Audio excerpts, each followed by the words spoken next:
Trump wants to cut taxes for the super rich. Well, we're not going there, my friends. I'm telling you right now, we're going to write fairer rules for the middle class, and we are going to raise taxes on the middle class.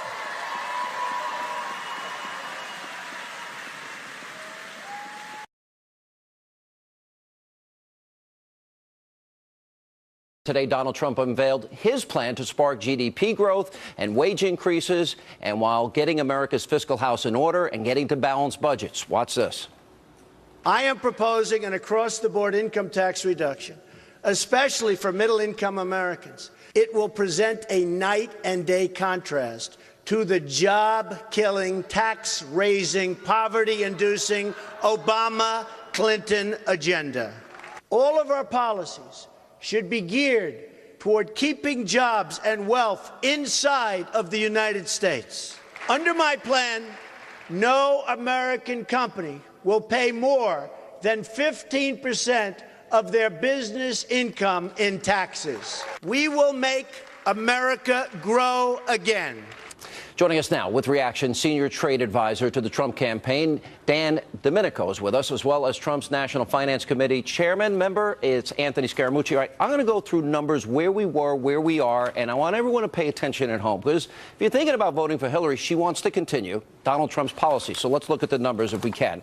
The average employer-sponsored health care premium, okay, between 2009 and today. Look at this. Single family, the amount up, $4,170 per family. Remember, you're supposed to keep your doctor, keep your plan, save on average $2,500 per family per year. Not the case. The inflation-adjusted median household income, well, that's down $185 between January 2009 and June of 2016. Okay, real dollars, real down, and you're paying more for insurance. If you look at, for example, the national debt per person in August of 2016, a whopping $59,783. By the time Obama leaves office, he will accumulate more debt than every other president, all 43 presidents before him combined.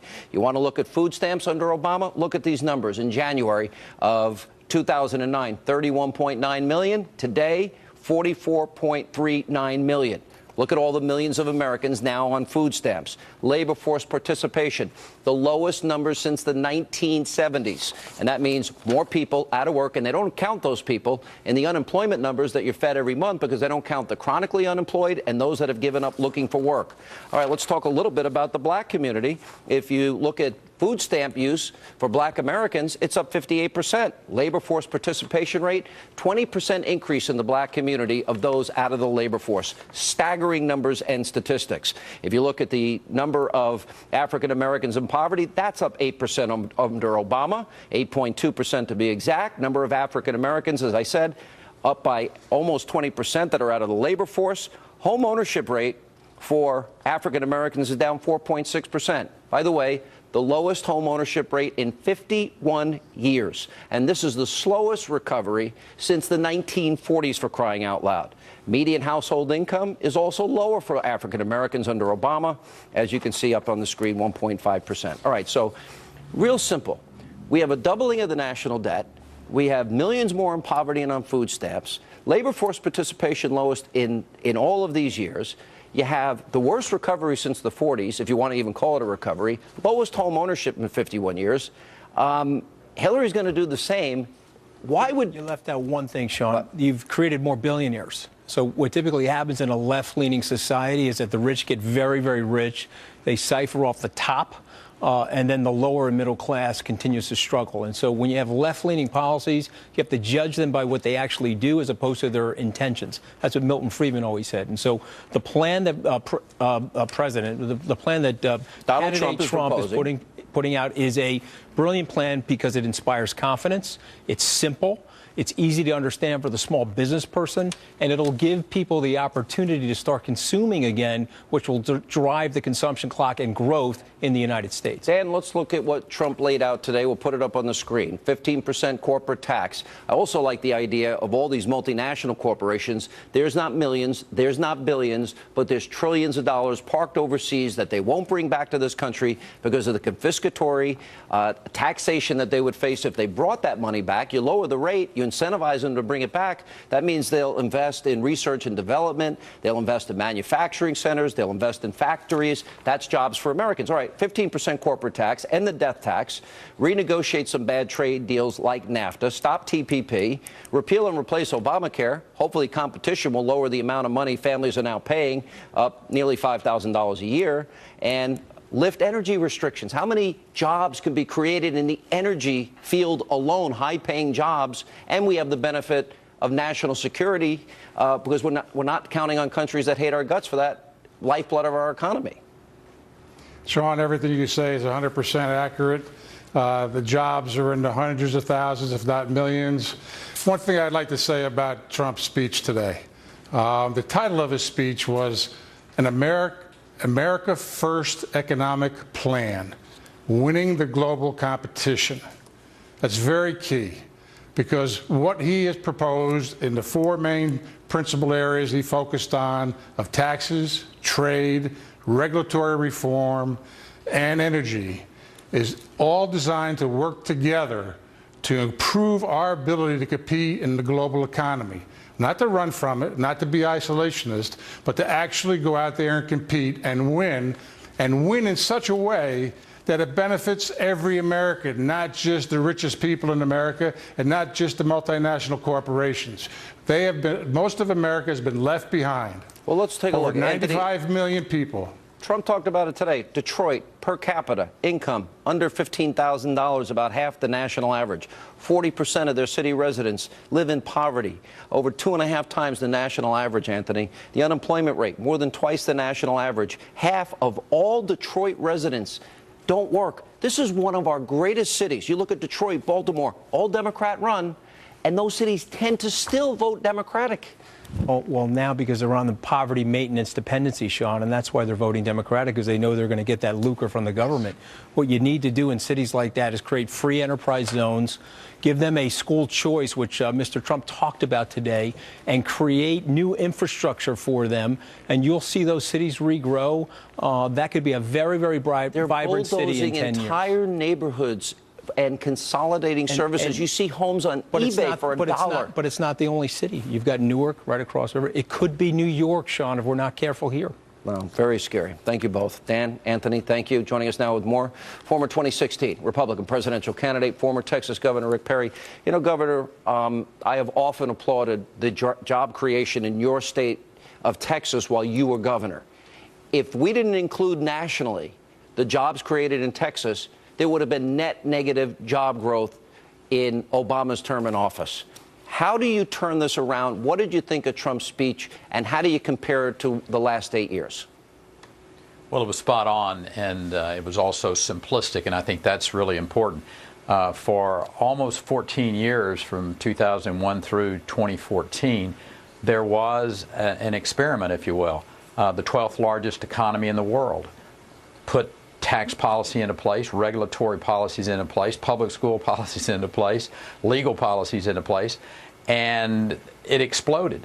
And I'm talking about the state of Texas. It exploded job creation-wise all across the sector, whether you were African American, whether you were Hispanic, whether you were in the lower economic sector, or whether you were at the top. You saw improvement. And that occurred because of competition. We competed with these other 50 laboratories of innovation out there, the other states, and we won because we put tax policy, regulatory policy, doing exactly what Donald Trump is talking about doing, where America becomes a competitive place again. All of that money that's offshore will flood back in here. When you put a tax policy into place that is not confiscatory, as you call it, and you're absolutely correct with that. So, you know, this is a beautiful song for the people that want to create jobs in this country. You know, he pointed out something that I have often pointed out in New York, about 60 cents. If you add federal taxes, FICA taxes, state taxes. I live in the second highest property tax county in the country in New York. You add it all together, and sales taxes and other hidden taxes, it's over 60 cents out of every dollar I make goes to government. Donald Trump pointed out today that the average person pays 31.5% of their wages to income and payroll taxes. You add local and state taxes, that's another 10%. And the business tax rate is near 40% when you add in taxes at the state level, which makes the United States the highest business tax rate among major industrialized countries in the world. No, if I was a multinational corporation, I wouldn't bring money here, would you? No, sir, and they're not. That's one of the reasons we see the offshoring that's occurring, is because we're holding them up, and they know that they can't have a return on their investment. Wouldn't it be great, I think Americans agree, that wouldn't it be great to have a president of the United States who actually put policies into place, devolve power out of Washington, D.C., back to these states and let these states be competitive, and at the international level send a real message of, listen, if you want to compete, America's fixing to be out there on the playing field with tax policy, regulatory policy. We're going to have public school policies that these states are going to be in charge of, that are going to really create a skilled workforce. Yeah. At that particular point in time, America explodes economically. Governor, I contend the corporations don't pay taxes. Corporations pass those taxes on to we, the consumer. You're absolutely correct. So the highest highest corporate tax rates in the world means we, the consumer, are paying that much more for the goods and services that we buy, correct?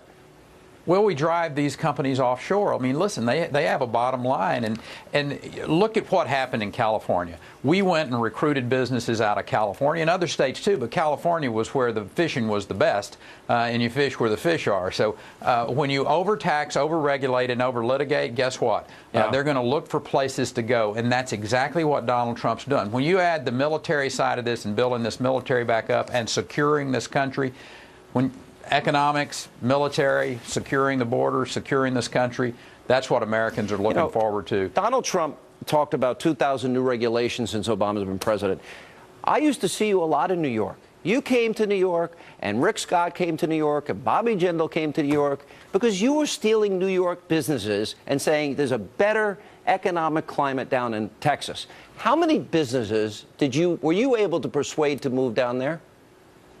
Well, there were a lot. I don't know what the exact number is, but during one period of time, Texas created more jobs, and it was like a 4 or 5 year period of time. Texas created more jobs than the rest of the country combined. It can by the way, happen I give you to credit. this That's country. very clever. Come to my state. You're helping your state, and you're also helping the companies out because they're all saving money. And if we would do that nationally, we'd all make money. But you're also helping this country, and that's what this is really all about. Yes, it is. Hillary Clinton is about 4 more years of this stagnant economy that Barack Obama has put into place.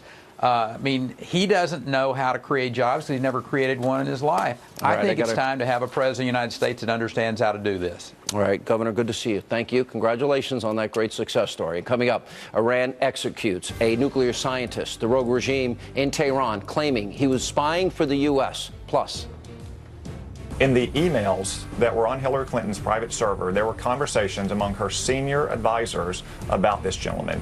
Senator Tom Cotton of Arkansas makes that stunning revelation, and the Clinton campaign is in total spin mode.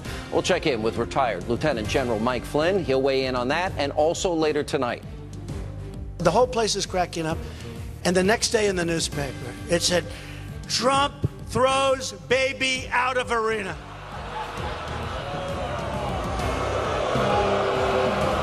Terrible. Now, they're very dishonest. Donald Trump calling out the abusive media bias out there, saying that he kicked a crying baby out of one of his rallies. In just a few minutes, you're going to hear from the mother of that infant. She's defending Trump. Plus, a quick programming note. The 2016 Republican nominee will be here tomorrow night, 10 Eastern. Hope you'll join us. Please stay with us.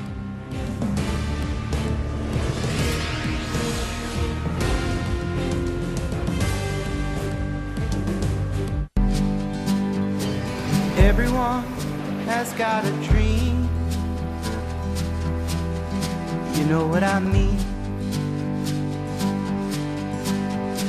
Hey, is this our turn? Honey, our turn? Yeah, we go left right here. Great adventures are still out there. We'll find them in our Subaru Outback. Love, it's what makes a Subaru a Subaru. Today, our country has lost a true American original, my friend and mentor, Robert C. Byrd. Senator Byrd was a man of surpassing eloquence and nobility. There are white I've seen a lot of white in my time. I admired his tireless advocacy for his West Virginia constituents, his fierce defense of the Constitution and the traditions of the Senate, and his passion for a government that improves the lives of the people it serves. There are white. I've seen a lot of white in my time. They mentioned that he once had a fleeting association with a Ku Klux Klan. And what does that mean? I'll tell you what it means. He was a country boy from the hills and hollows of West Virginia. He was trying to get elected. As Secretary of State, I continued to rely on his advice and counsel. Robert C. Byrd led by the power of his example, and he made all of us who had the honor of serving as his colleagues better public servants and better citizens.